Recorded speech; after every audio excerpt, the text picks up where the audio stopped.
जी, बस बन जाएगा। हमारा बेटा डॉक्टर बन जाएगा, आपके पैसे जल्दी लौटा देंगे।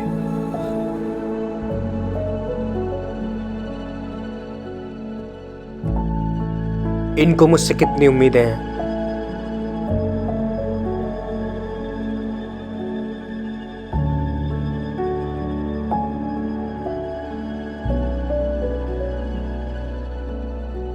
लेकिन मैं यूं हाथ पे हाथ धरे नहीं रह सकता। क्या हुआ अगर इतने डेज रह गए तो अब तो मैं डॉक्टर ही बनकर दिखाऊंगा।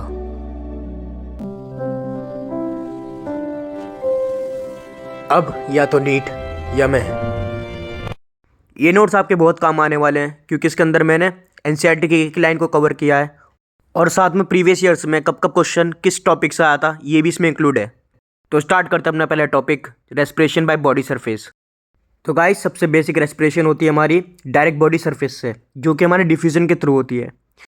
ये सिंपल ऑर्गेनिजम्स में होता है जैसे स्पॉन्ज, सिलेंट्रेट्स जैसे हमारे हाइड्रा, जेलीफिश या फ्लैटवॉर्म्स में जैसे प्लेनेरिया। इनमें कोई स्पेशल रेस्पिरेटरी ऑर्गन नहीं होता, पूरी बॉडी सरफेस से ही रेस्पिरेशन करती है। ऑक्सीजन डिफ्यूज़ होकर अंदर आती है और CO2 बाहर निकल जाती है। क्यों पॉसिबल है? क्योंकि बॉडी थिन या फ्लैट होती है, इसी में डिफ्यूज़न इजीली हो पाता है जिसकी वजह से गैसेस एक्सचेंज हो जाती हैं।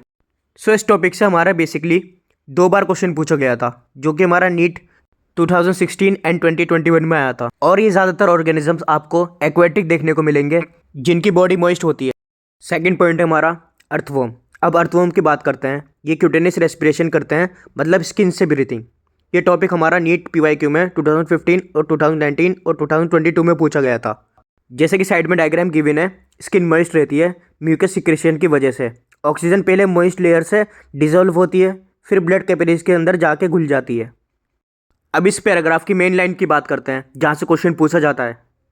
अगर इन केस अर्थवर्म की स्किन ड्राई हो गई तो सफोकेशन हो जाती है, इसलिए बारिश में अर्थवर्म बाहर निकल आते हैं। सॉइल में ऑक्सीजन कम हो जाती है, उन्हें सांस नहीं मिल पाती, इसलिए वो सॉइल से बाहर निकल कर आ जाते हैं बारिश के मौसम में। अब आते हैं थर्ड टॉपिक पर, जो कि हमारा इंसेक्ट्स के अंदर ब्रीथिंग किस तरीके से होती है। ये नीट का फेवरेट PYQ है। नीट 2017 और 2020 में इसके क्वेश्चन आया था। सो बेसिकली इसमें होता क्या है, इंसेक्ट्स में आपको स्पाइरिकल्स देखने को मिलेगी। अब ये स्पाइरिकल्स के अंदर ही एयर एंटर होती है। स्पाइरिकल्स के बाद ऑक्सीजन ट्रैक्यूल्स के अंदर जाती है, फिर डायरेक्टली सेल्स के अंदर चली जाती है। एक इंपॉर्टेंट पॉइंट इसके अंदर ये है, ब्लड ऑक्सीजन ट्रांसपोर्ट नहीं करती इंसेक्ट्स में। ये हायर एनिमल्स से टोटली डिफरेंट है। ये सिर्फ स्मॉल बॉडी के लिए एफिशिएंट है, लेकिन बड़े में काम नहीं करता। अब आते हैं हम अपने फोर्थ टॉपिक की तरफ, जो कि हमारा ब्रीथिंग इन एक्वेटिक इनवर्टिब्रेट्स, जिसमें हमें गिल्स देखने को मिलते हैं। जैसे कि हमारे एग्जाम्पल्स हैं क्रैब्स, प्रॉन्स, मोलस्क, इसमें हमारे ऑक्टोपस और म्यूसल्स आते हैं। सो इसमें रेस्पिरेशन हमें गिल्स के थ्रू देखने को मिलता है, जो कि हमारे thin, feathery and highly vascular होते हैं। सबसे इंपॉर्टेंट कॉन्सेप्ट है हमारा काउंटर करंट एक्सचेंज मैकेनिज्म। इसे अगर सिंपल लैंग्वेज में समझने की कोशिश करें तो ब्लड और वाटर ऑपोजिट डायरेक्शन में फ्लो करते हैं, मैक्सिमम ऑक्सीजन एक्सट्रैक्ट होता है, और यही मेथड इसकी एफिशिएंसी बढ़ा देता है ब्रीदिंग के लिए। अब बात करते हैं फिफ्थ टॉपिक पर, breathing with gills in fish. तो बेसिकली हमारे PYQ में 2016, 2018 एंड 2023 के अंदर इसके क्वेश्चंस पूछे गए थे। फिश गिल से रेस्पिरेशन करती है, ये तो सबको ही पता है। सो इसमें होता क्या है, वाटर माउथ से अंदर और गिल्स के ऊपर एपेरिकुलर ओपनिंग से बाहर चले जाता है। अब गिल्स के स्ट्रक्चर में क्या आता है, basically gills arch, filaments, secondary lamellae. Lamellae के अंदर बहुत ज़्यादा सरफेस एरिया इंक्रीज हो जाता है। इसके अंदर भी वही काउंटर करंट मैकेनिज्म फॉलो होता है, वही जिसमें ब्लड और वाटर ऑपोजिट डायरेक्शन में जाते हैं।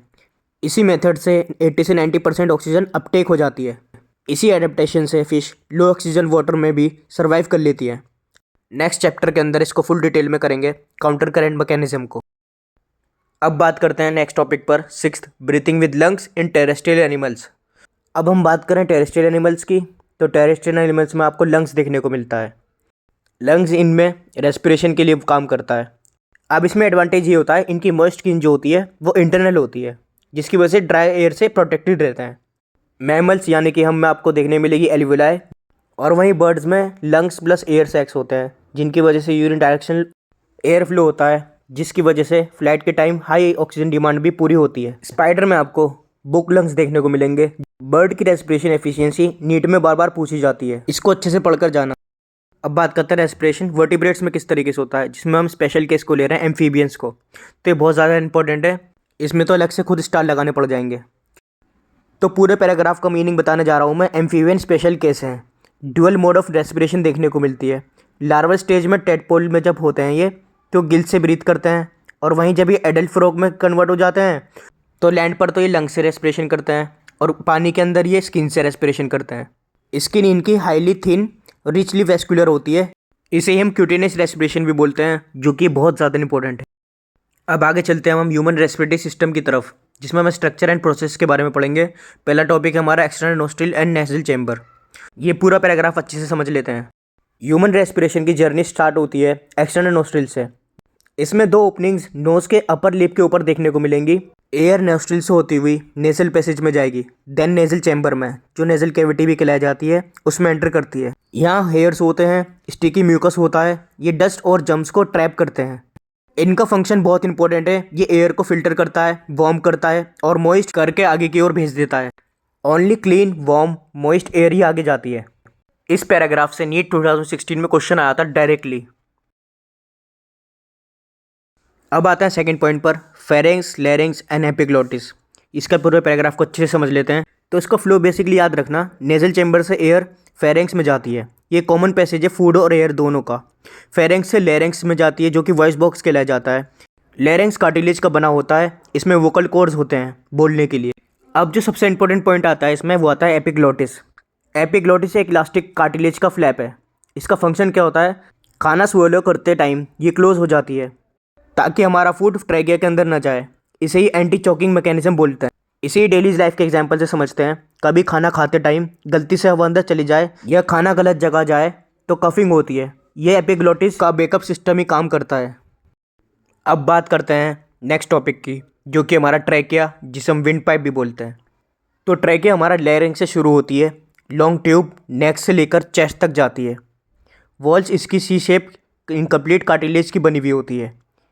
यही रिंग्स ट्रैकिया को सपोर्ट देती है, जिससे कोलैप्स नहीं होती।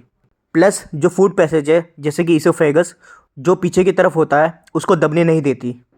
झुकने या गला दबने पर सांस रुक जाती है, यही कार्टिलेज की रिंग की वजह से।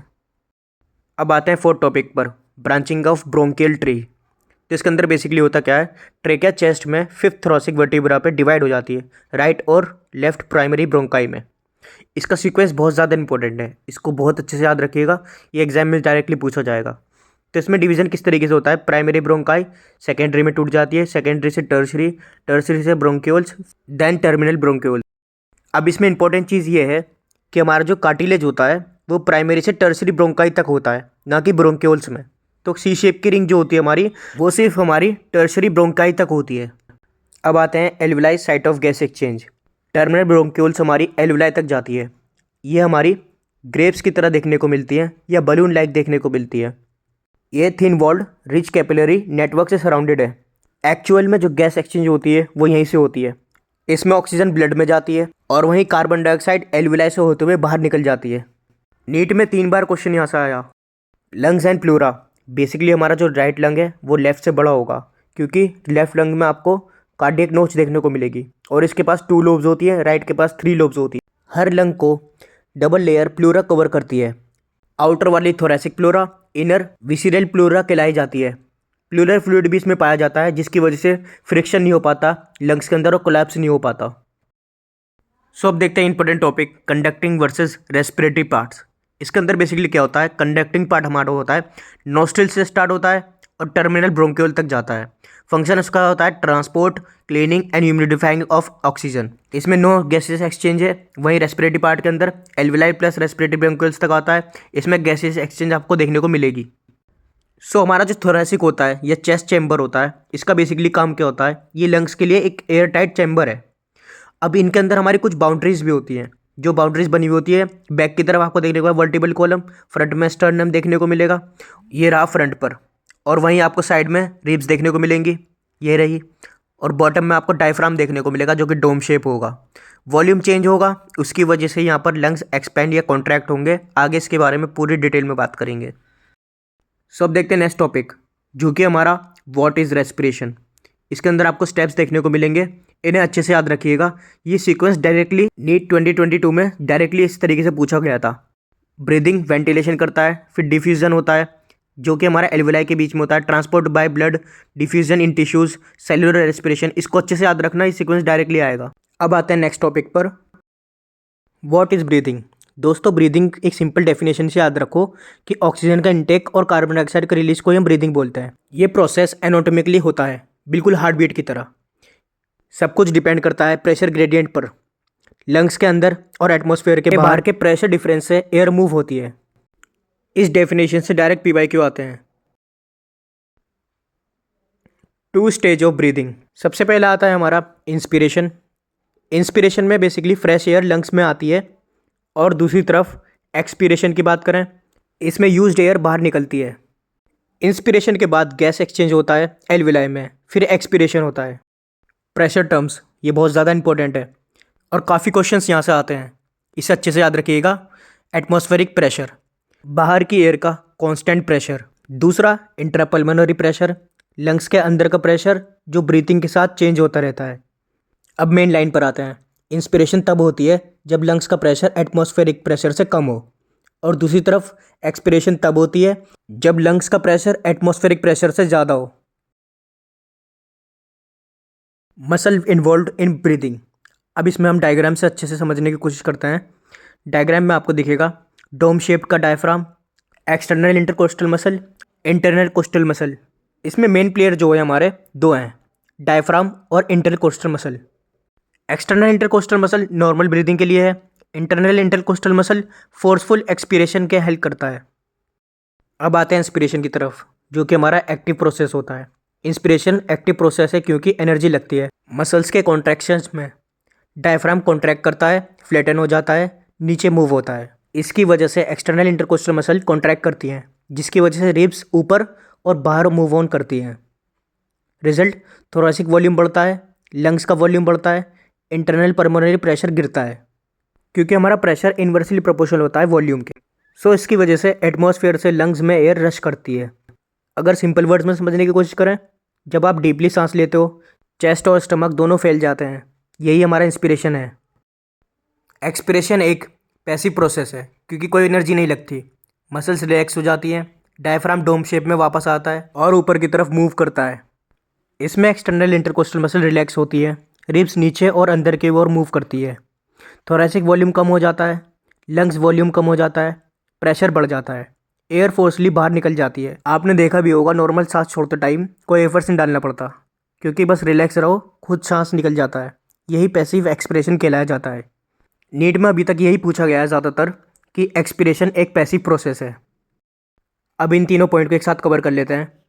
फोर्सफुल ब्रीदिंग, जब ज़्यादा एफर्ट चाहिए लाइक एक्सरसाइज, कफिंग, स्नीजिंग में, तो एब्डोमिनल मसल से काम करती हैं। इंटरनल इंटरकोस्टल मसल्स और एब्डोमिनल्स कॉन्ट्रैक्ट करती हैं, स्ट्रॉन्ग एक्सपिरेशन होती है। रेस्पिरेटरी रेट की बात करें तो नॉर्मल एडल्ट के अंदर आपको 12 to 16 ब्रीथ पर मिनट देखने को मिलेगा। अब आते हैं क्लिनिकल एप्लीकेशन पर, जो कि हमारा स्पायरोमीटर। स्पायरोमीटर एक इंस्ट्रूमेंट है जो लंग्स वॉल्यूम को मेज़र करता है। पल्मोनरी फंक्शन टेस्ट में यूज़ होता है। स्पायरोग्राम में टाइडल वॉल्यूम ट्रेस दिखाता है। इस बॉक्स को भी अच्छे से देख लीजिएगा, नीट 1 लाइन वाला।